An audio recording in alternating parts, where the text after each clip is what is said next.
PR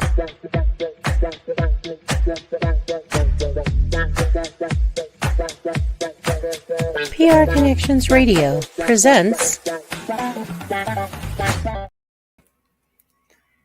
Hello, my name is Toy Moore, and I am the host of Talks with Toy, aka TWT.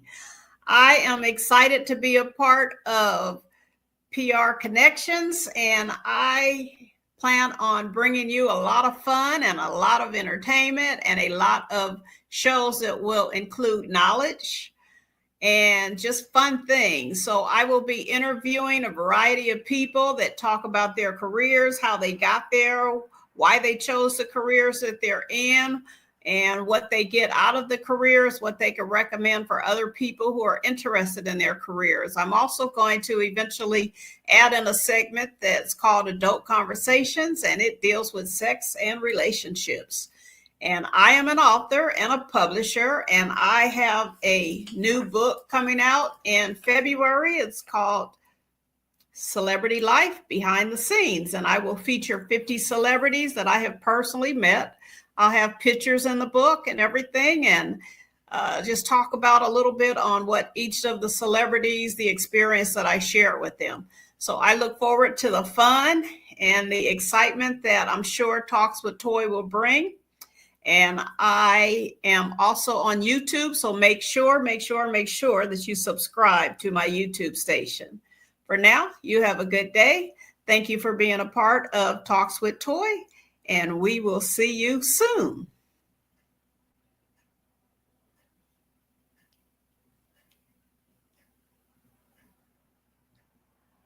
Now, if we can have our guest, Michael Andrews. He is a first officer with American Airlines, and I'm so excited to have him as a part of Talks with Toy. Gonna just pick his brain a little bit and find out what it's like to be a pilot and what he can suggest for other people who are interested in becoming in the field of being a pilot. So I have personally worked with Mike in the past. We worked together with a company called Envoy Airlines. I was a flight attendant. He was the captain at that time. And so we're a small regional airline. So I'm going to have him explain his insight on working with the regional airlines versus working with what they call mainline airline. So right now, I'd like to introduce you to Michael Andrews, aka we call him Mike. Hey, Mike, how you doing? Welcome to Talks with Toy. Hey, Toy, how you doing? Thank you for having me today. Thank you for being a part of our show. So tell us a little bit about what you do now and what you're working with American Airlines. Explain to us a little bit about what you do in your position. Well, I'm a first officer with American Airlines, and by the book, my job is to transport passengers safely from one point to another point, basically from wherever they want to go to their destinations. Mm-hmm. Sometimes it's a direct flight, sometimes it's connecting flights, just kind of depends. You mentioned we flew with Envoy Airlines, mm-hmm. which a lot of people don't realize that Envoy is a subsidiary of American Airlines, so they're owned by the same company. Right.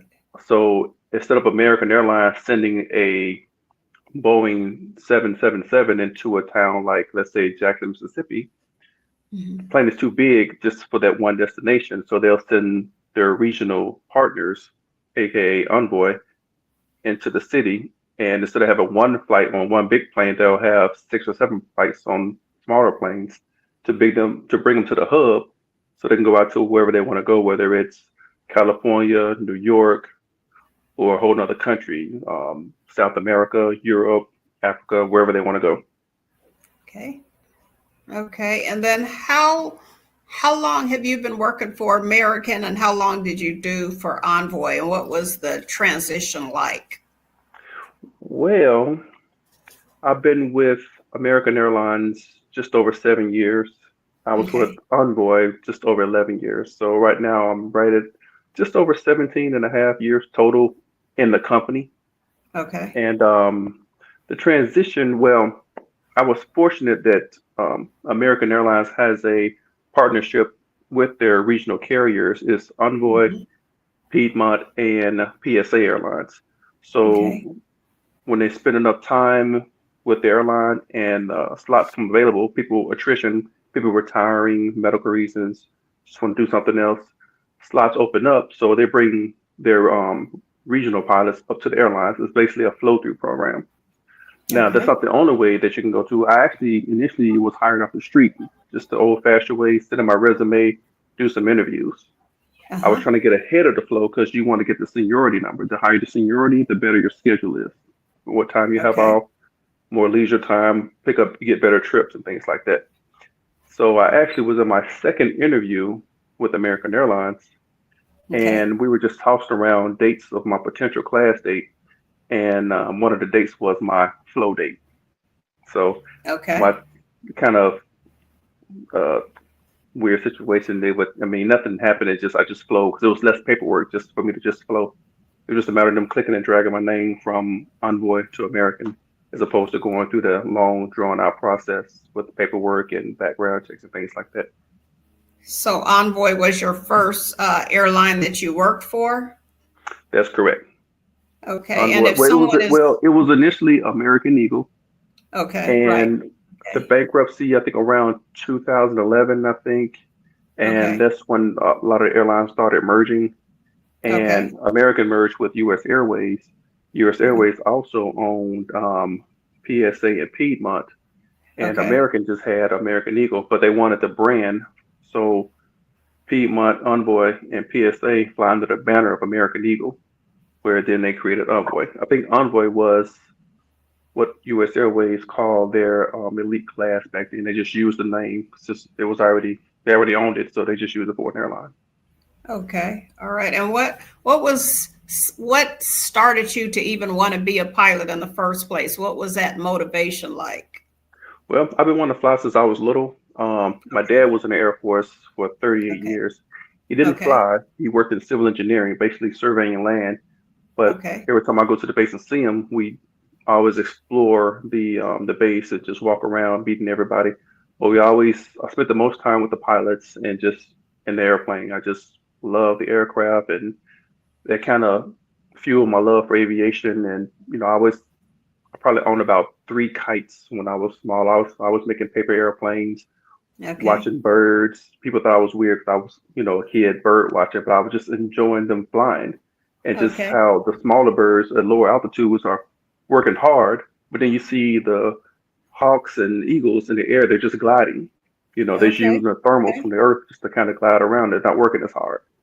So that Okay. just fueled my passion for flying. I've been enjoying it since.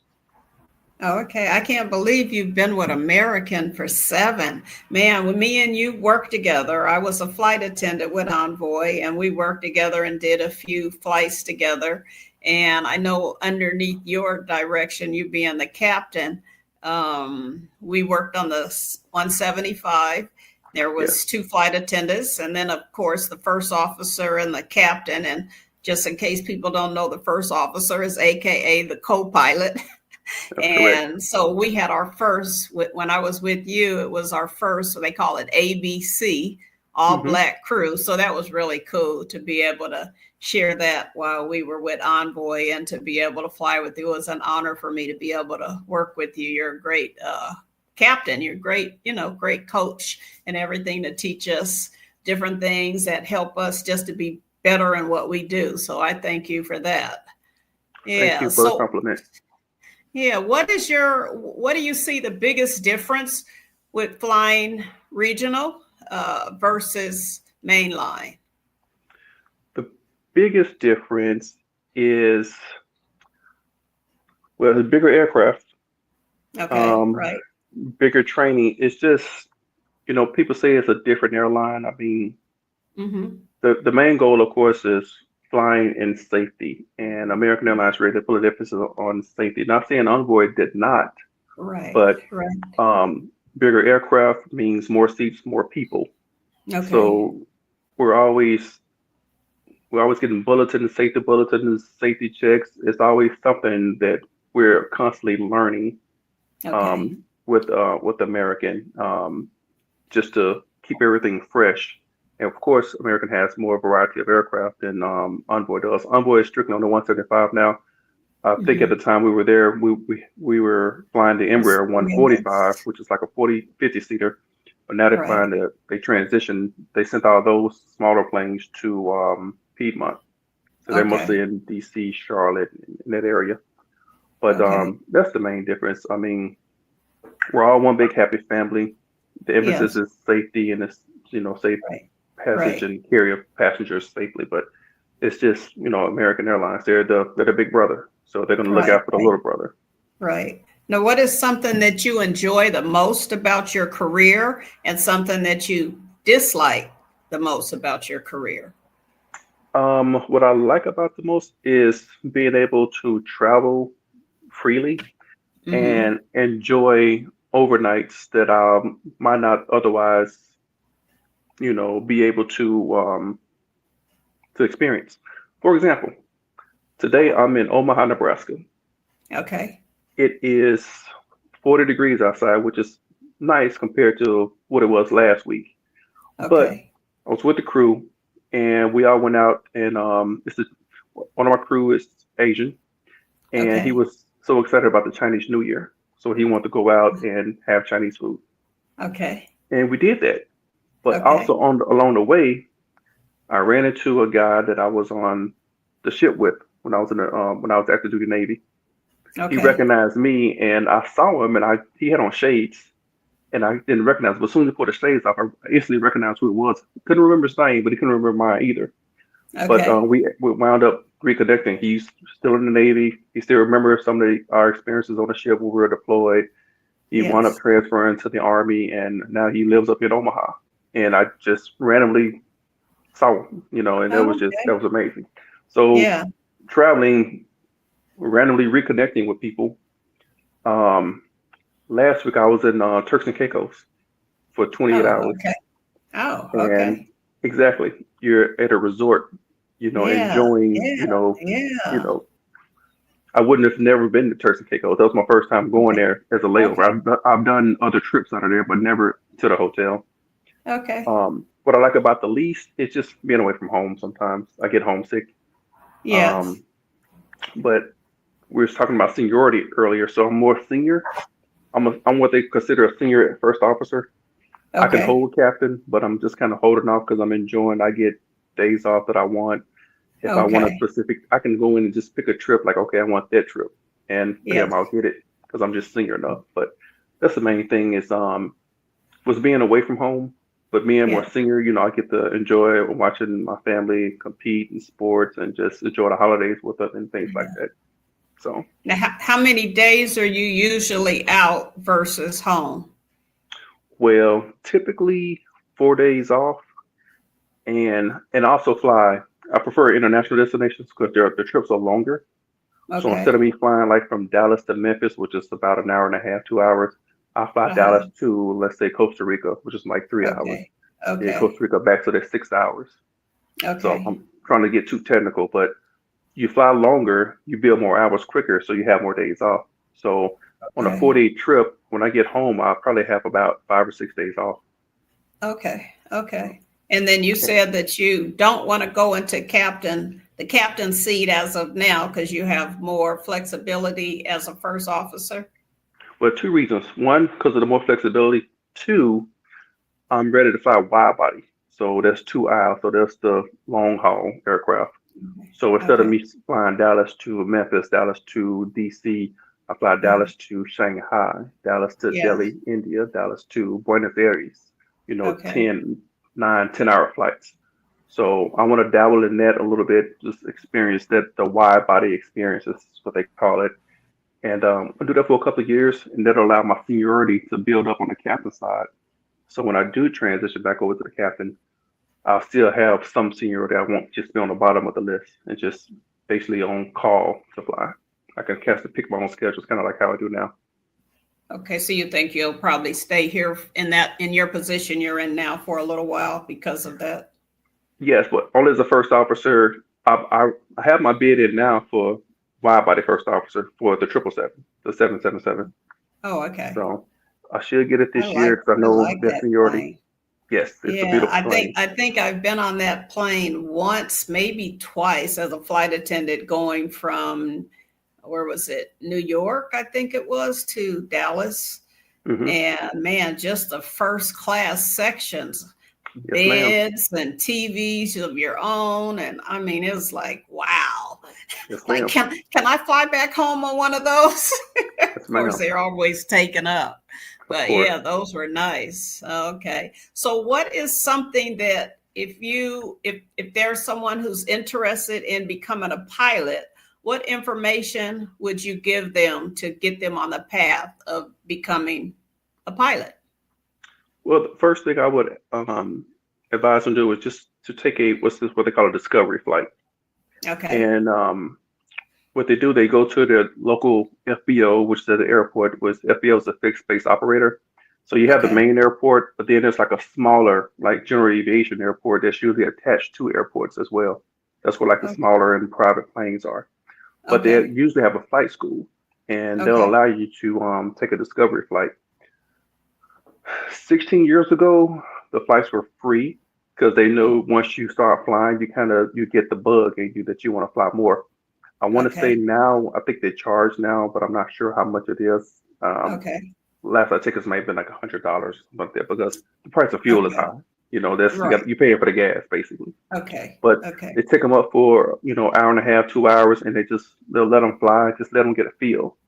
Mm-hmm. You feel and you want to you can say you want to do it, but then once you experience, you might say, oh, I might not want to do this. Or you're like, man, Okay. I really want to do this.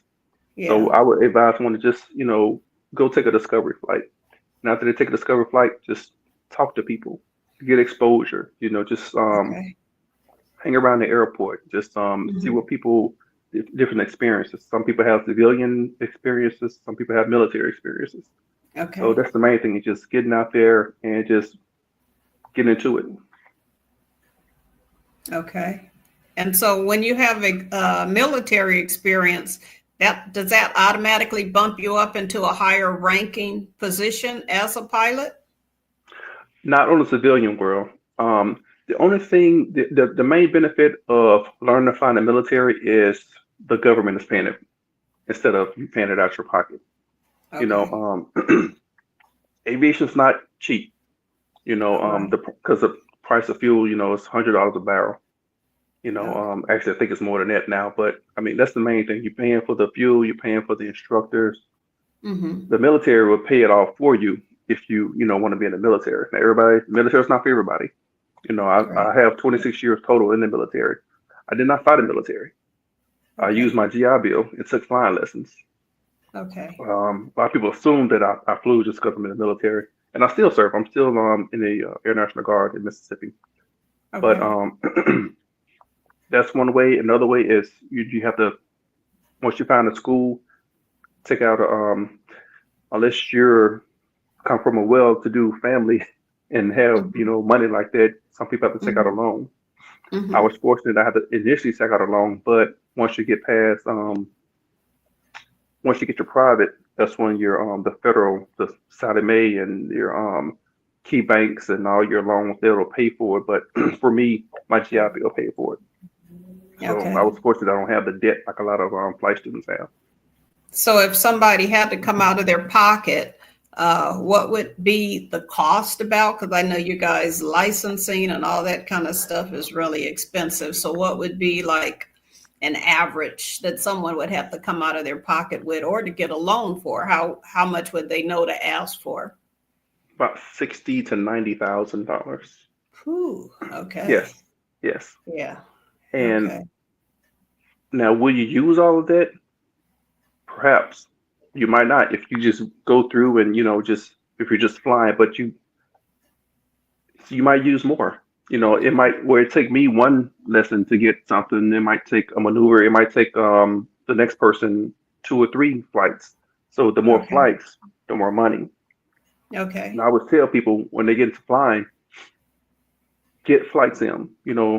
It's a Microsoft video game because if you can do that, you can work on other things that you don't have to worry about with your instructor. The less time Okay. you're on the ground, the more time you're in the air, and also the less money you have to spend with your instructor with them trying to explain something to you. So Okay. And yeah, so is it necessary that someone starting off would come in with a regional flight, or are there areas available where someone can just come into like an American or United or one of the major airlines? not directly because what they want the experience. Okay. See, the legacy carriers, American, United, Delta, Mm-hmm. they're considered legacy carriers. The Okay. majors are on the level of like JetBlue, Southwest, Frontier. The regionals, you have your American Eagle, Envoy, PSA, Mm-hmm. SkyWest. Mm-hmm. Now, you come in after flight training, you want to get a job. Some people become certified flight instructors. Okay. Some people do banner towing, just whatever you can to build time. But you're building time, but you're getting experience. Okay. Some people go, they crop dust, like in an old farm field. Okay. So Okay. it just kind of depends on what's available to you. Okay. I've known people to go overseas, like down in Mexico, and flying cargo Okay. because they need pilots as well. Just as long as you're getting the hours in. Exactly, and then they just come, they take their logbook interview, um, usually with a regional, because Mm-hmm. it's steps. It's it's all steps. You basically paying your dues at the bottom until you get to the legacy. Okay. And so you said you stayed with American Eagle for what, about 11 years or 11 something? years. I Now, had was that your opportunities. choice to stay that long or? It was my choice to stay that long because I knew in the long run I wanted to be with American Airlines. Okay. I could have applied to Delta. I could have applied to United. Uh-huh. Actually got a job offer at Spirit, but I didn't take it. I went to fly with American, so I just stayed the course. I knew that's where I wanted to be. I know American was the long term goal. So if someone is starting out, say in regional, flying as, say, the first officer, what is about the base pay versus going to captain, and then also the base pays for American? How does the salary range in the two different regional versus the main line? Well, my first year at American Eagle, I made $23,400. Okay. That was 16 years ago. Okay. But now these first officers are making about 70, 80,000 a year. Oh, So okay. Okay. they had to make the people weren't they were losing pilots because people Yes. would figure why spend 70, 80,000 dollars on an In education when you're going school. to make Yeah. $20,000? Well, you can go be a Right. doctor or a lawyer and come out making Right. that much. So Right. Right. they saw the problem and they finally fixed it. Okay. So and a lot of my counterparts that actually at Envoy they stayed behind, they want to keep them there. They were paying them bonuses in excess of $100,000. Oh, okay. So And that's for the first officer and the captains? yes, Okay. yes. So because they were losing people to the flow, people were flowing up to American, and so they were losing Right. pilots, the pilot shortage, and Right. some people stayed back to get the money, and they said, "Well, just flow later." And then going to American, is the pay a lot more starting off compared Yes, to it regional? is. Let me see, what is it now? I'm not sure. I have to look at that, but I want to say it's about $90 an hour, maybe more. Okay. We had our new contract, but I haven't looked at the first year pay in a while. I can look at Okay. it right now and tell you if you want. I know where it is. No, it's okay. Okay, No, it's okay. but But mhm. they can clear.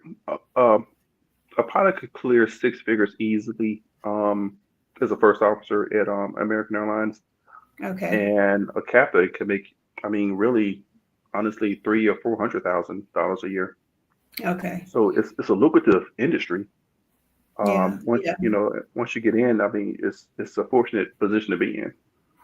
Now I know me as a flight attendant, and I'm not sure how you guys work it. We only got paid. You get a guarantee of 75 hours Hmm. a month, but our 75 hours was based on when the airline doors closed. Is that Correct. how it is for the pilot, or do they just say if you're on duty from 6 in the morning till 6 at night, do you get paid that hourly for the whole 12 hours, or do you only get paid that hourly once the aircraft door is closed?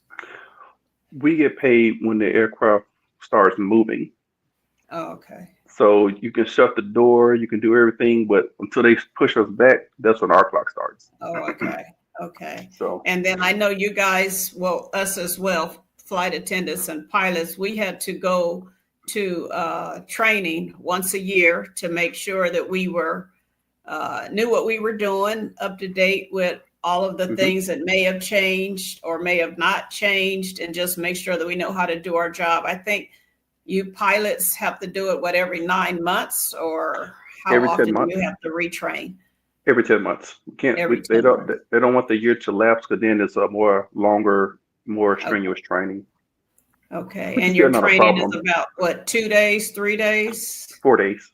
2 days in 4 days. the 2 days of ground school and 2 days in the sim. Oh, okay. Okay. All right. And I also noticed when I was a flight attendant, I didn't see very many pilots of color. Can Mhm. you explain why you think that's happening, and maybe encourage why more people of color should come aboard as pilots? Well, my personal observation, I think it's exposure. A lot of people of Mm-hmm. color, African Americans, they're just not exposed to flying. Okay. We grew up thinking that there was uh, a goal or career that was unattainable. I thought that I wanted to be a pilot, to tell you the truth. I didn't pass chemistry. I didn't pass algebra. So I automatically thought I couldn't do it. And then becoming a flight attendant, pilots are like, long as you know basic math and you Right. can pass it, then you could do it. Because my goal, I wanted to go in the Air Force and learn through Mhm. them so that they can pay all of my fees. But, that just shows you need to talk to someone and ask them the real deal. Exactly. So, I know yeah. military pilots who were gym teachers, English Hmm. majors. So, Hmm. you have the basic understanding of math. And even Okay. nowadays, I mean, calculators everywhere. But yeah, it's mainly exposure and Okay. a lack thereof of the resources. Okay. It's not easy for people of color to get loans Okay. That's because what I was the going to ask. because maybe their parents don't have that type of background or credentials or capital to borrow against. Okay. It's just Okay. sometimes it's just circumstantial, which is Okay. why some people go to the military. But then once you get in Right. the military, those are other obstacles. Then the military can cover a lot of their fees or all of their fees, correct? Exactly. Exactly. Okay. And so right now you're actually working today, or you're off today, or how were we able to get your time today? Well, told you earlier, I typically do 4 day trips. Well, this is one of the rare occasions where I'm actually doing a 5 day trip, Oh, five okay. 5 days away from home. Um, Okay. so I flew into Omaha last night. We got in around midnight. So Okay. basically, and I have the whole day today just to rest and just kind of relax. And then I start the rest of my trip tomorrow morning at 5 o'clock in the morning. Okay. So for a typical work day, what is that like for you? Well, we're talking about hours. So we, depending on how early we get up in the morning, we're not Mhm. flying more than 8 to 9 hours a day. So Okay. me, the fact that I'm getting up at 5 o'clock in the morning, I won't fly more than 8 hours tomorrow. Now, if I would have, my trip would have started, let's say around noon, they could fly me Uh-huh. up to 9 hours. Oh, But okay. you got flight time, but then you have a duty time. Okay. So I'm getting up. Our van time, I'm actually getting up at 4 because my Okay. van time to get to the airport is 5 o'clock because we Okay. have a 6 o'clock departure. Okay. So my duty time is going to start at 5, and then the flight's at 6. We're going to Charlotte. Okay. So let's say hypothetically the flight from here to Charlotte is let's just say 3 hours, just to round it up. And then Okay. I have 2 hours sit in Charlotte before my trip to Costa Rica. So now I've been up since 5 and 6, 7. So now at this point I'm up 6 hours, but I've only flown for 3 hours. But I've been on Okay. duty for over 6 hours. Okay. So that time in between us, they call it per diem basically. We Hmm. get there's pay for that, but it's kind of already built into the schedule, into the our Okay. flight schedules. Okay. So tomorrow I'm going to fly 2 flights, whereas yesterday I flew 3 flights. I flew Dallas to where did I go? Mexico City. I was in Mexico Okay. City, and then Mexico City back to Dallas, and then Dallas to Omaha, Nebraska. So that was 3 legs, but that was a 7.5 hour day. But the trip that starts at 11. Um, Okay.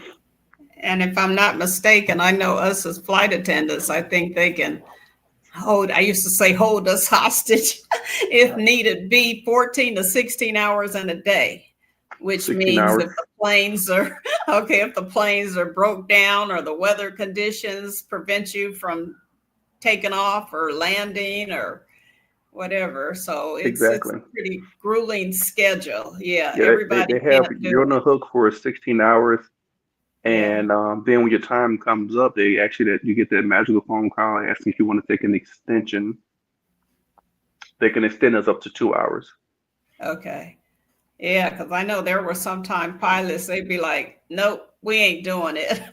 We Well, going to bed. We're tired. We need a well, rest period. It's too and, long of a day. and this is why. And a wise captain once shared this with me. The FAA saying the federal government is saying that 16 hours is enough. Yes, So by us accepting 2 more hours, do we know better than the FAA? right. And then I had an experience myself. I think it was a trip. I want to say it was Miami to no, actually it was Dallas to Miami, and it was a late flight. It's a long day, Mm-hmm. and they actually want to take an extension. Um, Me and the captain reluctantly said yes, and I only say that we want to get people to their destinations. That's the ultimate Right, goal. We right, want to do it right. safety. It was late. When we took off, yes, we were fine, but hour and a half into the flight, you kind of start to feel it like, yeah, we shouldn't have took off. We should Yeah, have rested. But it's yeah. because of that. Yeah, at that time we're fine, but it's the time Right, we're in the right, air and getting there. Can right, we, concentrate on landing and get this plane down right, safely? right. We made it through, of course, but it Yeah, was lesson learned. Like, yeah, I want to do that again. yeah, yeah, yeah, yeah. Because you guys have to be in charge. Right. We have I to be know. charged. We have to be alert. We have to, Yes, just be fit for duty. That's yeah. what it boils down to. Are we thinking right? Are we rushing? Are we like we just want to get there? That's not the right attitude when Hmm. you want to keep people safe. You want to keep Hmm. yourself safe above all. Yeah, and I did realize that too, being a flight attendant with Envoy, and you say American is even more on their game than even maybe Envoy as far as safety. But I always felt safe, flying because I know our pilots were always trained to safety first, and Hmm. if they felt uncomfortable about something, we would sit there, we would wait, and Right. so I always felt good about that. There were a few times that some of the flights were questionable as far as, because I know different weather issues come up. You guys sometimes deal with, what do they call it? Invisible something where you may run into some crazy weather and you don't Um, see it. Turbulence, clear air turbulence. Yes, So yes, typically, you can get turbulence from flying behind an aircraft or just yeah, rough air coming off a mountain yeah, or just going through a cloud. But it could be a beautiful, pretty day, and yeah, you yeah. find it, you just shake it, and you just don't know what's going on. That's just called clear air turbulence. Yeah, because I noticed that the pilots would let us know in most cases, okay, things are getting ready to get rocky, and try to Right. let the passengers as well. Everybody stay in their seat. But it was a few times that we didn't get that warning. I remember one time I'm in the back of the aircraft and I'm talking to the other flight attendant, and all of a sudden it just got rocky and we had no warning at all. And I just told her, sit on the ground. You just want to be in a place where you're safe, Right. and Right. sometimes sitting on the ground, another time going down the aisle and the cart was rocking and stuff. And, it's like, okay, get that cart back somewhere if you can, and so that you could be safe. So yeah, safety has always been first. And that's something that made me feel good as a pilot, as a flight attendant, and made me feel confident with the people that I were working with, the pilots like yourself. You guys were really good communicators as far as letting us know what was coming up, what the possibilities of something coming up. And I had passengers who would say, one passenger told me one time, they're like, we watch your face, especially if we're sitting toward them. We watch your face. And if you don't seem like you're scared, then we okay. I get the same thing. Yeah. I get the same. And I have to keep that face like, okay, everything's going to be fine because everybody's looking at you. Yes. Because I'm thankful. I think I only had one emergency where the plane was losing. It didn't have the air. Where the air on the plane wasn't right. The pressurization. Yeah. So they had to land the plane. I, got up, thought I got up too quick. I was a little dizzy. Stood there for a minute. The pilot had called me. I thought it was a buzzer to get up and start working. And that was one of our 50-seat flights. I was by myself. And then when I seen the light on, he was like, yeah, our pressurization is not working right. We're getting ready to have an emergency landing. I was like, okay. So I sat down, made an announcement, told everybody stay in their seat. And because of the training, that we all get, it kind of determines how you're going to react. And so because I was trained in the fact that long as you're going down, you're good, with the pressurization system. So I sat down, told everybody, what they needed to know, stay in your seat. We don't have no information. We'll have more when we get down there. And then when we landed, the fire trucks, police, everybody is there. I remember my union people calling me, and I'm not supposed to have my phone on, and I had it on, so I'm not answering this. And then they called me again. I was like, okay, let me answer. And they want to make sure you were okay. So safety was always first. And I guess because of the way that I handled it, I had a passenger give me one of the little receipt things that said, excellent service and stuff. So I just was doing my job, but to somebody else, that's life. That's those huge. kind of experiences in the regional, that's what makes us safer pilots and better pilots and more experienced pilots with American.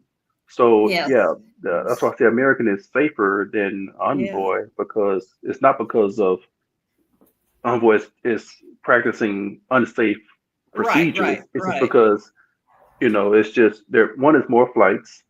So it's as far as you're going, there'll be times I have like 4 or 5 legs a day, whereas with American just 1 or 2. The more you fly, the more chance you have of something happening. That's just natural law. But those experiences that we take with us to American, which makes the airline and everybody more safe, just the experience and the knowledge that we acquired over the years.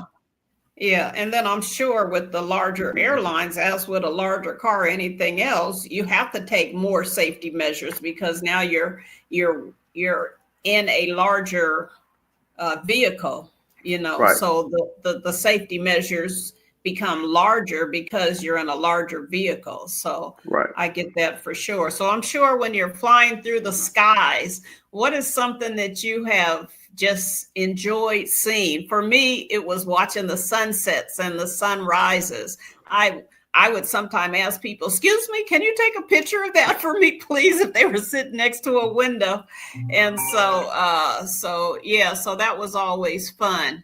What is something that you enjoy the most seeing while you're in the pilot seat? Well, I can tell you this. You can take off and land at Dallas or any airport for 10 times, and every time it's going to be different. It's a different time, so the sky is going to be just different colors, just beautiful. I've seen sunsets, I've seen sunrises, I've seen the falling stars. I've seen Mm. rockets being launched Oh, okay. from the sky. I've seen fireworks, from the air, Oh, from the yeah. ground. Yeah. Um, I've seen Starlink, Elon Musk's satellite system, Oh, coming in and okay. out and rearranging in the air, especially on a Okay. nice clear night. Yeah, it's beautiful. I wasn't flying during the eclipse, but I know some pilots who got to witness it. Oh, okay. So it just the waters of the Caribbean are always beautiful. Oh, The yeah. mountains in Colorado are always beautiful, especially this time of year Yeah. because they use the snow cap. So Yeah. it's always just beautiful scenery. It's Yeah. a postcard every time you look out the Yeah. window. Yeah. I know I got a chance to fly with you. We did a few flights together.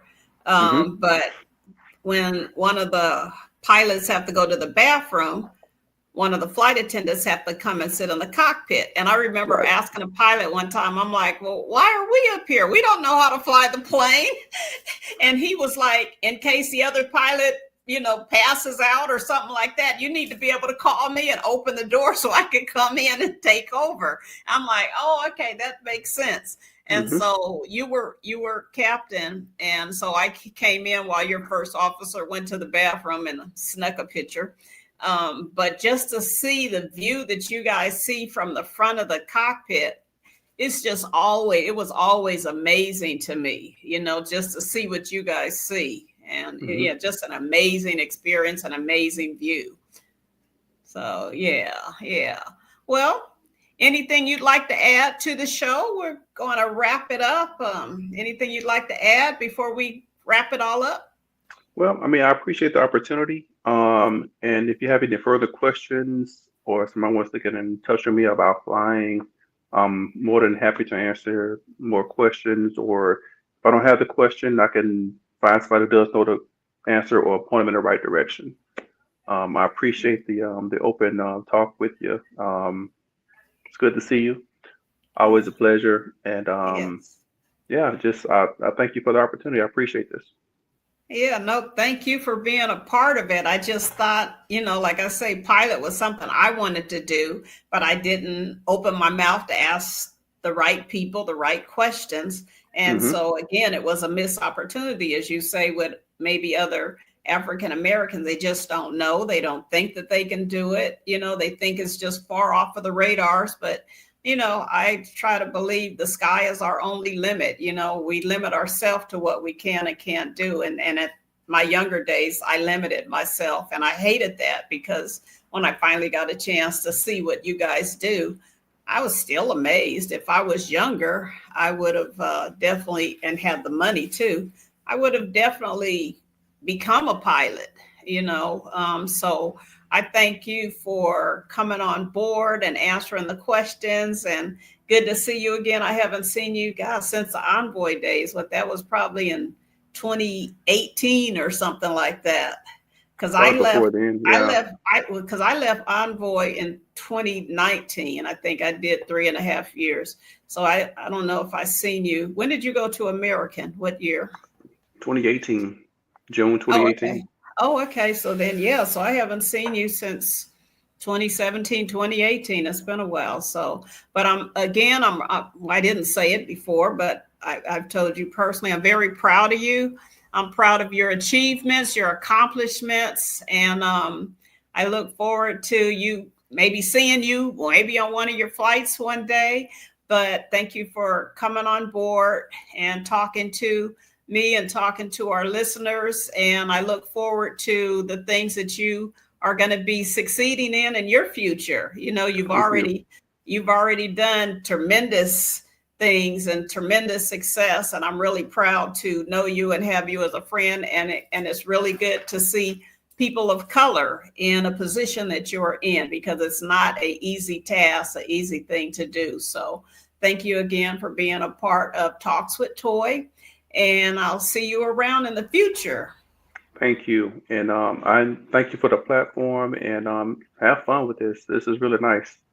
Thank you. Thank you. Yeah, I always have said I'm going to be the next Oprah. So I figure I'll start working on it now. I've been wanting to do this platform for years, but I just have not committed to it. So now I'm gonna work on committing to being the next Oprah, whatever that means. But yeah, I love talking to people and just learning about their backgrounds and stuff. So thank you again for being a part of Talks with Toy. And taking pictures. Yes. So, and then remember, my audience, you can subscribe to me on YouTube, and the shows will be we'll have a link to them so you can watch them over and over and over again. But make sure you subscribe to YouTube and be a part of Talks with Toy. Thank you again for being here. You guys have a great day. Thank you for having me. Thank you, Michael. Bye-bye. Bye-bye.